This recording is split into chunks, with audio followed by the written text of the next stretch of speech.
गवार जिठानी मॉडर्न देवरानी। अर्पिता की शादी राकेश से तय होती है, जो एक सरकारी नौकरी करता था। अरे चाची, अर्पिता इतनी सुंदर, पढ़ी लिखी और मॉडर्न लड़की है, फिर कहाँ आप इसकी शादी ऐसे घर में कर रही हैं? अरे लड़का सरकारी नौकरी करता है, इंजीनियर है, खूब कमाता है, खूब मेहनत की है लड़के ने इस नौकरी के लिए। अर्पिता भी राकेश को पसंद नहीं करती थी, लेकिन पिता ने हाँ कर दिया तो शादी के लिए मन मारकर तैयारी कर रही थी। हाँ माँ, चाची ठीक ही तो कह रही हैं। पता है मेरी सहेलियों के पति कितने मॉडर्न हैं। अरे देख बेटा, तू मॉडर्न है ना, वो पढ़ने लिखने वाला गांव का होनहार लड़का है, तू जैसा रखेगी रहेगा। अब तक कोई उसकी केयर करने वाला नहीं था, है तो सिर्फ एक भाई भाभी, और माँ पिता तो गांव में ही रहते हैं। अर्पिता का मुंह बन जाता है। वो पिता के फोन से राकेश का नंबर लेकर उसे मिलने के लिए बुलाती है। आज तो मैं उसे साफ साफ मना कर दूंगी, मुझे नहीं करनी शादी। शक्ल देखी है, ना कपड़े पहनने का तरीका है, ना बोलने का। अर्पिता राकेश से मिलने जाती है। अब क्या हो गया? आपने मुझे अर्जेंट मिलने को बुलाया, सब ठीक तो है ना? हाँ सब ठीक है, पर मैं आपसे कुछ कहना चाहती हूँ। आप ना इस शादी से मना कर दे। राकेश की आंखें अर्पिता की इस बात से लाल हो जाती है। वो रोंदे गले से कहता है, लेकिन शादी की सारी तैयारियां हो गई हैं। मैंने आपके साथ एक अच्छे भविष्य का सपना भी देख लिया है। ऐसा मत करिए प्लीज। माँ पिता के अलावा मैंने किसी को दिल से अपना माना है तो वो आप ही है। देखिए, मुझे आपसे कोई समस्या नहीं है, लेकिन आप मेरे जैसे नहीं हैं। मैं मॉडर्न लड़की और आप। मैं आपसे वादा करता हूँ, जब तक आपके लायक नहीं बन जाता मैं कभी आपसे बीवी का हक नहीं मांगूंगा। अर्पिता राकेश का प्यार देखकर पिघल जाती है और शादी के लिए हाँ कर देती है। दोनों की शादी हो जाती है, लेकिन शादी के बाद राकेश की भाभी, जो कि पूरी देहाती थी। ए राकेश, उठ, जब पानी भर कर ला, और तेरी बीवी को बोल के चूल्हा लगा दिया है, रोटी बना ले। क्या है ये सब? और तुम्हारी भाभी इस तरह चिल्ला क्यों रही है? क्या करूं, भाभी ही खाना बनाती है और मुझे पढ़ने के लिए इस घर में रखा, तो मैं घर का सारा काम कर देता हूँ। अब तुम आ गई हो, अपने तरीके से देख लो। ये मकान तो तुम्हारे पापा ने बनवाया था ना, शहर में, ताकि बेटा पढ़ाई कर सके। हाँ, पर भाभी ही पूरे घर में रहती है। ठीक है, देखो आप। अर्पिता बाहर जाती है। सूट पहनी अर्पिता को देखकर जेठानी का पारा हाई हो जाता है। शहर की हीरोइन, यहाँ ना चलेगा ये सब, समझी? साड़ी पहनो, साड़ी। वो नारंगी वाली निकाले हैं तुम्हारे लिए, जिसमें हरे रंग का फूल बना है, और सीधे पहुँचो रसोई में। मेरे आगे नहीं चलेगा ये सूट बूट का नाटक, समझी? देखिए भाभी, आप बड़ी हैं, आपने राकेश की पढ़ाई में मदद की, लेकिन ये मकान इनके पिताजी का है, तो मैं अपना पोर्शन अलग कर रही हूँ। मैं आज से आपके साथ नहीं रहूंगी। जेठानी का तो मानो पारा ही हाई हो जाता है। और ऐसा कैसे नहीं रहेगी? हाँ, और कौन बोला कि राकेश अलग हो जाएगा? वो अपने भाई के बिना नहीं रहता। आज देखिए तो, देखिए कल के आई छोरी क्या बोल रही है। राकेश के साथ बात हो गई है, मैंने ऊपर का हिस्सा राकेश को दे दिया है, उसकी अपनी जिंदगी शुरू हो रही है, तो अच्छा है ना कि अब रसोई भी अलग हो जाए। अर्पिता राकेश की ओर फक्र से देखती है कि उसने अर्पिता के लिए स्टैंड लिया।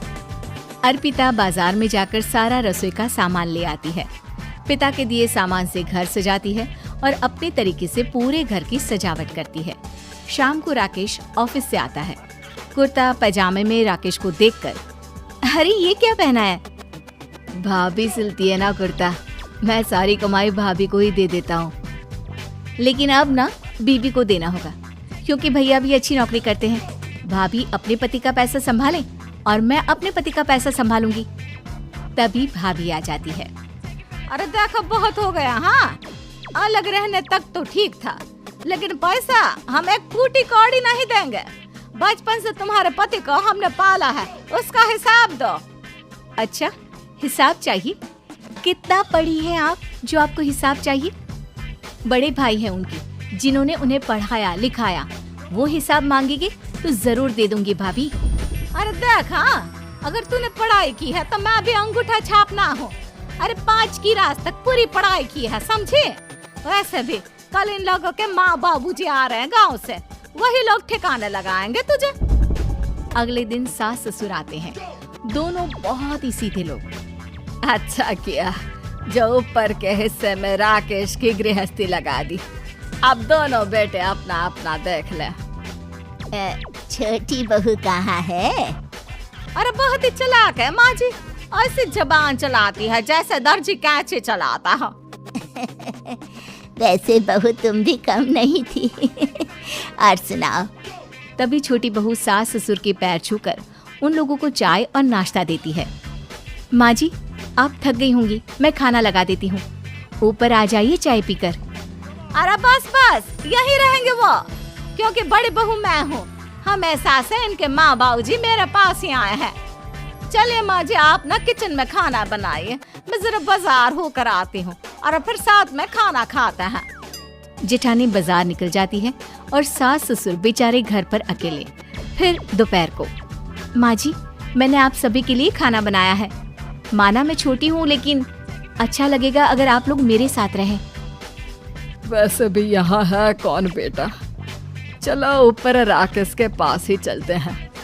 सास ससुर दोपहर का खाना खाकर वहीं आराम करने लगते हैं कि जेठानी आ जाती है। अरे वाह, ये तो वही बात हुई ना, कल की आई को पूरा परिवार और हम अकेले के अकेले।